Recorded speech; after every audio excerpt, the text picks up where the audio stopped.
inspect the CHP partition.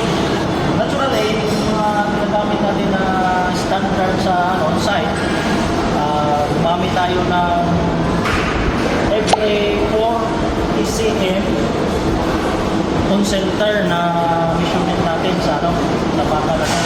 So ngayon, before darating tayo sa point na to na may mga bakal na, dapat i-observe natin, i-ensure natin yung layout is tama.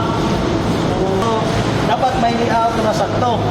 May pitik ko dito sa wall, may marker dapat or sa floor. Dapat may pitik yan. Dito tayo ngayon sa ongoing CHP filing. Kung makikita nyo, may tangsi. Ito tinawag ng tangsi. Ito yung reference ng level. Ito yung level reference sa CHP filing natin. Dapat level yun.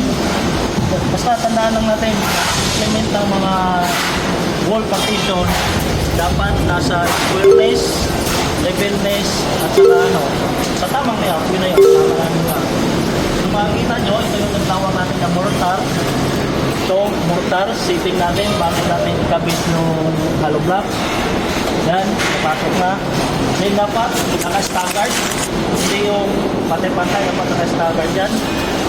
So ito, makikita natin sa kabila, since tapos na yung flux work sa baba, yan yung sinasabi natin na high-rented beam. Yung rented beam, ito yung stability column. So, after mabuhusan yan, isiruho na naman yung hollow blocks doon sa itaas. So, may reference kayo kung ang planong magawa ng bahay dyan. So, may reference na kayo, may guidelines na kayo paano gawin ang properly yung CHP laying. Yan lang guys. So, wait for the next video.